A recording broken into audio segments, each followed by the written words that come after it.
Hello అండి, బాగున్నారా? ఈరోజు మనము పప్పే లేకుండా ఇడ్లీ సాంబార్ ఎలా చేసుకోవాలో చూద్దామా? చాలా టేస్టీగా ఉంటుందండి. వేడి వేడి ఇడ్లీకి వేడి వేడి సాంబార్ చాలా బాగుంటుంది. ఎలా చేసుకోవాలో చూసేస్తాము. చూసే ముందు నా ఛానల్ని ప్లీజ్ లైక్ చేయండి, షేర్ చేయండి, సబ్స్క్రైబ్ చేయండి. తగినంత నూనె, ఆవాలు, జీలకర్ర, పచ్చనిపప్పు, ఉద్దిపప్పు, 4 పచ్చిమిరపకాయలు, ఎర్రగడ్డలు, సగం ఎర్రగడ్డ వేసినాను, 4 తెల్లగడ్డపాయలు, కరివేపాకు, 2 ఎండుమిరపకాయలు, ఒక చిన్న టమోటా, సరిపడా సాల్ట్,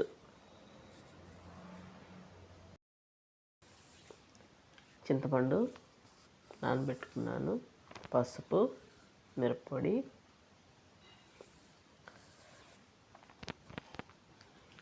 ఇంగు పొడి,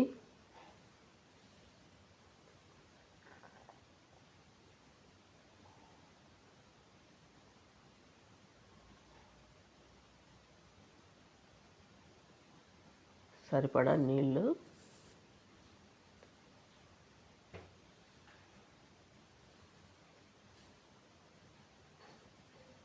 చింతపండు నీళ్ళు, 2 స్పూన్ల పచ్చెనగపిండి,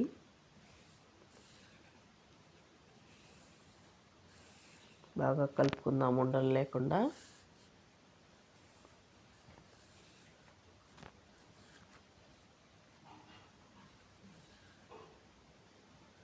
నీళ్ళైతే బాగా నీళ్ళు పోసినాము, బాగా తెల్లతా ఉంది కదా పులుసు. ఇప్పుడు ఆ పచ్చెనగపిండి కలుపుకున్న నీళ్ళని అందులో పోసుకున్నాము.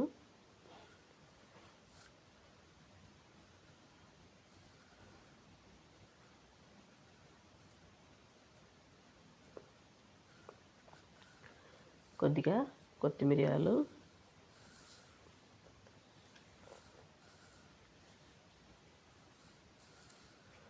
ఇప్పుడు ఆ పచ్చి వాసన పోయేలా ఉడికింది కదా, ఇంకా లేట్ ఎందుకండి, వేడి వేడి ఇడ్లీలో పోసుకొని తినేయడమే.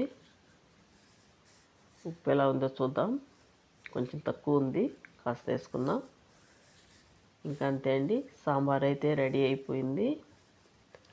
స్టవ్ ఆఫ్ చేసుకొని మనము వేడి వేడి ఇడ్లీలోకి పోసుకొని తినేద్దామండి. మీకు నచ్చితే ఈ సాంబారు ఎలా చేయాలో చూపించాను కదా, మీకు నచ్చితే కామెంట్లో ఈ సాంబార్ ఎలా ఉందో నాకు పెట్టండి.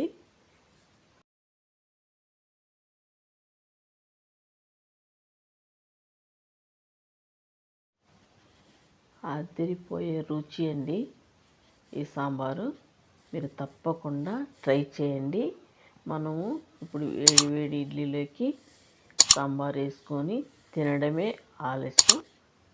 ఈ సాంబారు మీకు నచ్చుతుందని అనుకుంటా ఉన్నాను ఖచ్చితంగా. నచ్చితే నా ఛానల్ని లైక్ చేయండి, షేర్ చేయండి, సబ్స్క్రైబ్ చేయడం మర్చిపోకండి ప్లీజ్ అండి.